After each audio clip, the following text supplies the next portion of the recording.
Hello, and welcome back to Arsenal Stage News, your daily destination for all things Gunners, from transfer rumors to matchday drama. Stick with us, and let's dive into today's explosive stories. Ange Postecoglou endured a nightmare return to North London as Arsenal fans showed no mercy during Nottingham Forest's visit to the Emirates. The Australian coach, who just 115 days ago led Tottenham to Europa League glory against Manchester United and Athletic Bilbao, was back in familiar territory for his very first game in charge of Forest.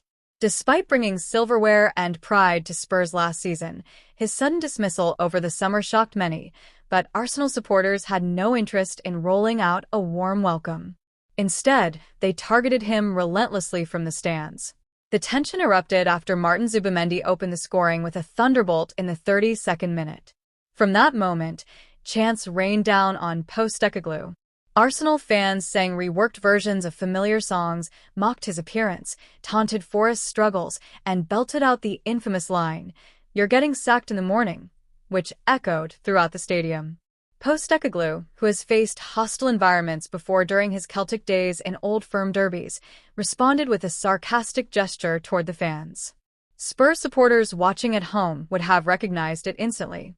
But the bigger story was that the 59-year-old looked every bit the pantomime villain, his new side completely outclassed, and his Premier League return starting under the harshest spotlight imaginable. For Arsenal, the day was bittersweet. Yes, they took home 3 points, but the victory came at a huge cost. Captain Martin Odegaard was forced off in tears after just 18 minutes, aggravating a shoulder injury he had carried from the Leeds game. Despite trying to continue after treatment, he had to be replaced by teenager Ethan Nwaneri. That adds yet another name to Mikel Arteta's growing injury crisis, with Bukayo Saka, William Saliba, and Kai Havertz already sidelined. With Champions League fixtures, Premier League rivals, and domestic cup ties all looming, Arteta faces a real headache in terms of squad depth and creativity in midfield. Moving on, Leandro Trossard finds himself at a career crossroads. Reports suggest the Belgian international is at risk of losing his spot with the national team due to inconsistent form both for Arsenal and Belgium. Once considered a reliable attacking option, his dip in performances has opened the door for young talents like Jeremy Doku and Malik Fofana, who are now pushing for his place in the lineup.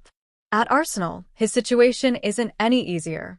Despite the club rewarding him with an improved contract in the summer, new arrivals like Noni Madueke and Ebereki Eze, combined with Gabriel Martinelli's presence, have pushed Trossard down the pecking order. While he might appear in 30 matches this season across competitions, many of those minutes could come from the bench. For a rhythm-based player like him, that lack of regular starts could further diminish his effectiveness.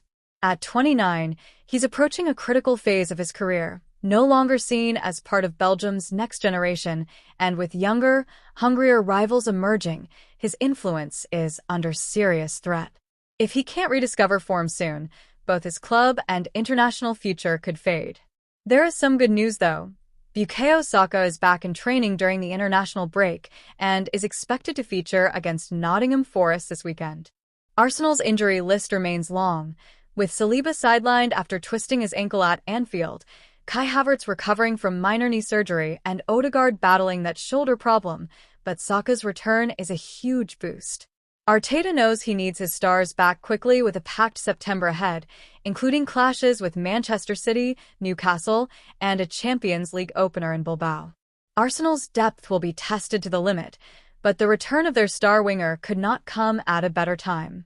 On the transfer front, Arsenal resisted late attempts from clubs like Roma, Borussia Dortmund, and Fenerbahce to sign Leandro Trossard, showing their intent to keep him as part of Arteta's plans despite the competition for places. The Belgian even signed a new contract earlier this year, but speculation about his long-term future hasn't disappeared. Meanwhile, Albert Sambi Lokonga did make an exit, moving away from North London for a fee reported to be around £260,000 with add-ons. Though modest, the deal helped lighten the wage bill, aligning with Arsenal's broader financial strategy under the Premier League's profitability and sustainability rules. Another developing story surrounds summer signing Viktor Gyökeres. The Swedish striker, who cost Arsenal a significant fee, may face off-field distractions after being named as a witness in a major defamation trial in Sweden. His agent, Hassan Sedinkaya, has filed a lawsuit against local publications that accused his agency of links to organized crime, claims strongly denied. Gyökeres himself isn't accused of wrongdoing, but has agreed to testify. Depending on the timeline, his involvement in court could mean potential absences during crucial fixtures. For Arsenal, who invested heavily this summer, spending nearly £260 million on reinforcements like Zubimendi, Madueke, Eze, Kepa Arrizabalaga, and Christian Mosquera, any disruption could affect their title push. Currently sitting third in the Premier League, Arsenal's unbeaten start was halted by Liverpool in a 1-0 defeat before the break. Now, Arteta and his squad must regroup quickly with Forest up next, followed by a daunting set of fixtures. Fans will be eager to see how the new signings settle and whether injuries clear up in time for the big matches ahead. In summary, Arsenal fans have a lot to digest. A strong win shadowed by injuries, Trossard fighting for his future, Saka's long-awaited return, Lokonga's quiet exit, Gyökeres' off-field commitments, and Ange Postecoglou's miserable return to North London. The Emirates remains a theater of drama, and as always, we'll keep you updated every step of the way. So, make sure you subscribe, hit the like button, and turn on notifications so you don't miss a single update on the Gunners' journey this season.